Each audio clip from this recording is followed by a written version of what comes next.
Hey there, how you doing? Charlie Winters here with selections for Saturday, the 24th of June. Well, an absolutely miserable day where I basically got everything wrong, so I apologise for that. We need to put that behind us.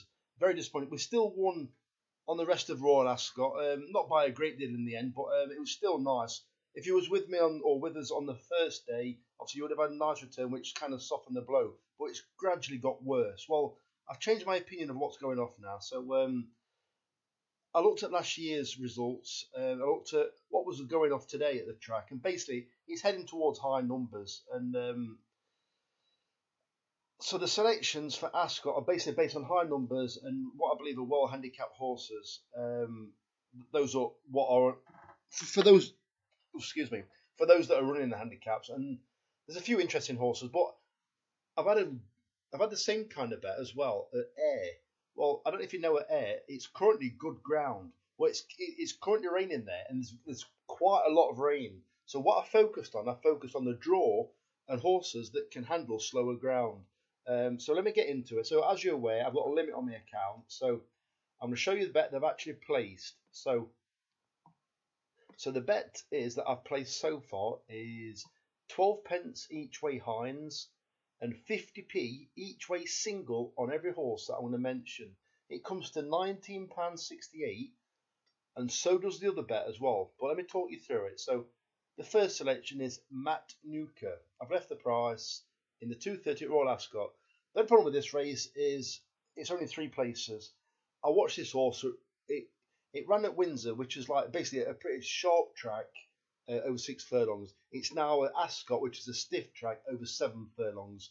If you watch this horse, it was very slowly away, kept at the back all the time. Then it just flicked. I think it might have given it one tap, William Buick. And it was interesting that William Buick rode it on its debut for Richard Fahey. Well, he's on it again, so that's really interesting. And it picked up, even like the Racing Post was saying, it was an eye catcher. So I definitely think it's got a cracking chance, and this looks more like its trip and probably course as well. The second selection is Kwa Shamar in the 5:3 at Royal Ascot. This is the Jersey Stakes, paying 5 places instead of 3. It's only had 3 runs, this has, and it's trained by Jessica Harrington, or I think it's in her husband's name, Mr. John Harrington. 3 runs, and it's improving very quickly. There's a number of horses that are better than this horse, but they're not particularly improving at the moment. I definitely think it's got a cracking chance of a place. I think it's about 12s or 14s, but I've left the price because personally I think all the prices that I've seen so far of the selections that I've chose are pretty stingy. The third selection is Rohan in the 3:40 at Royal Ascot in the Queen Elizabeth II Jubilee Stakes, paying 5 places instead of 3. This is the course specialist who didn't run very well last time, but then again, don't worry about that because it didn't last time it made its reappearance, and then it absolutely hiked up in the Wokingham, I believe. I probably got that wrong, but I believe it won the Wokingham last year. Well, it's in a different race this year. Obviously, it's in the Jubilee Stakes this year. It ran a disappointing race again on this reappearance, and I'm expecting to bounce back now it's over a track that it absolutely loves. It can go on slow ground and fast ground, but it's only going to be fast ground at Ascot tomorrow. The fourth selection is Spangled Mac in the 5 o'clock at Royal Ascot, paying 8 places instead of 4. This is in the Wokingham, and this is my nap. Let's call it my nap. Well, this is my nap at Ascot. The only problem is it ran 2 days ago, so it could be a non-runner, but I don't think it will do. And I look back on the form, and I think it ran 4 times within 10 days, and it was like really improving massively. Well, obviously its reappearance run was at Royal Ascot just 2 days ago. It ran a cracker. It had the favoured draw, but it doesn't really matter in my opinion because it's going to have the favoured draw again. And I think it was roughly about 20s, I think. Well, I've left the price, but I think I can't see it like being backed into 5s, but I'm expecting at least 16s or 25s. So I think it's got a cracking chance. It's really stripping fit now, obviously, because it just ran 2 days ago, and I think it will have recovered, and I do expect it to have a cracking run tomorrow in the Wokingham. George Bohey is very good with these handicappers now. The fifth selection is Local Dynasty in the 5:35 at Royal Ascot, paying 6 places instead of 4. I believe this will be prominent throughout. It had a penalty last time when it ran in a half decent race. I think the race was at Chester, I'm not sure. It will appreciate the quicker ground, and I think it's got a high number, but it's on the round course this time, and I think it'll be up there throughout and hopefully show a bit of class and keep on. And the final selection is the Grand Vizier in the 6:10 at Royal Ascot, and that's a Queen Alexandra Stakes.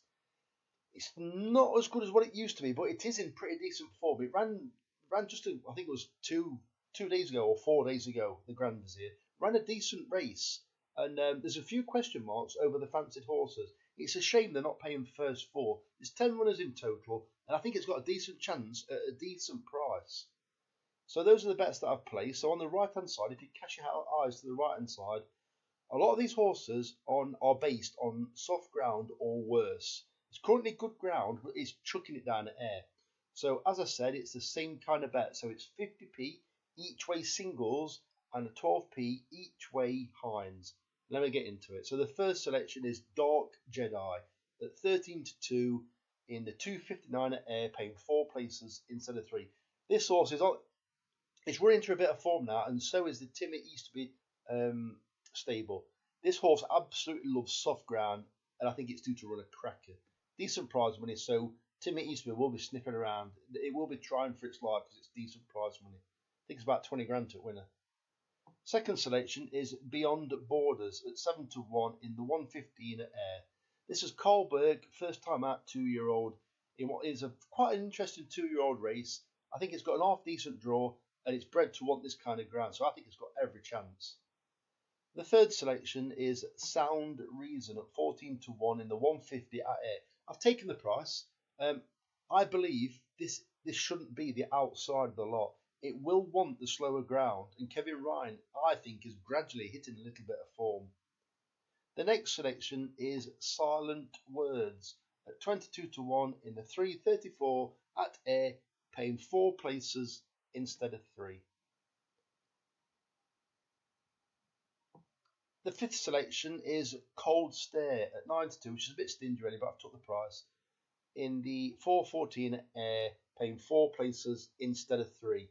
This horse loves slower ground. I think it's got every chance, and I think it's still trained by David O'Meara. The final selection of the day is Darker at 10-1 in the 4:54 at air, paying 4 places instead of 3. This is an absolutely dreadful race, and if this horse can replicate what it did on first time out this season, it's got every chance. It hit a Racing Post rated of 53, and I think it's rated 46 now. So if it runs that 53, it's got every chance of at least making a place. It's got Ryan Sexton on board. I'm not sure if he's still got his clean. He might be taking 3 off it, but it's an absolutely dreadful race. I think Darker is rated 46, and it's something like number 10. And number 1, the top weight, is only rated 51. And it's like, I think it's £5 difference. It's ridiculous. So it's a dreadful race. And I think Ruth Carr could have a winner, or definitely at least a place. So those are all the selections for Saturday. If you give me a like or a subscribe, I really appreciate it. Probably don't deserve it, but if you could, it'd be great if you could. Fingers crossed. Let's bounce back. So the very best of luck. Charlie Winters, over and out. Cheers, mate.